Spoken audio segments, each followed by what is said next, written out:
जय जगन्नाथ यही भिडटी खास से जो मानकर आईपीपी रे अकाउंट अच्छी इंडिया पोस्ट पेमेंट बैंक रे अकाउंट अच्छी किंतु से माने जानी पारु नांती मोर को मोबाइल नंबर लिंक अच्छी आपण केमिति जानबे देखंतु प्रथमे तो आपण गूगल को ओपन करिवे।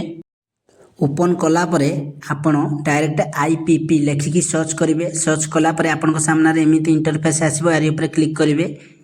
क्लिक करिबा द्वारा आपणकर ऑफिशियली साइड पळे आसीबो।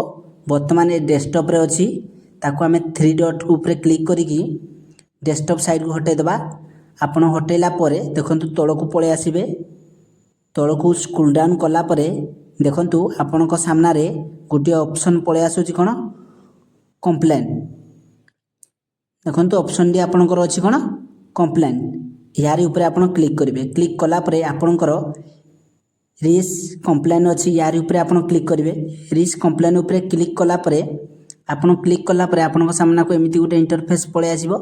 एठे देखंतु दुईटी ऑप्शन देइजी। मोर तो मोबाइल नंबर हजि जाइजी मु केमिति जानिबी को मोबाइल नंबर बा लिंक अछि तार ऊपर तळे कोन देइजी यूज आईपीपी अकाउंट। यार ऊपर क्लिक करिवि। एठे क्लिक कला परे आपणकर एठे कोन करिवे आपणकर अकाउंट नंबर देबे। आपणकर अकाउंट नंबर जा अछि अकाउंट नंबर देई सारी कि कैप्चा देला परे सबमिट करिवे। सबमिट कला परे आपणकर सामना रे डायरेक्ट पळे आसीबो। एमिति गुटे ऑप्शन पळे आसीबो डायरेक्ट देखंतु ओटीपी जीवो। जो मोबाइल नंबर लिंक अछि तारी ओटीपी जीवो। आ एठे जो मोबाइल नंबर लिंक अछि ताहार लास्ट 4 डिजिट नंबर आपणक सामना देखे देबो। आपण जानि परिबे आपणकर को मोबाइल नंबर लिंक अछि। एमिति करी आपण जानि परिबे आपण इंडिया पोस्ट पेमेंट बैंक रे आपणकर को मोबाइल नंबर लिंक अछि।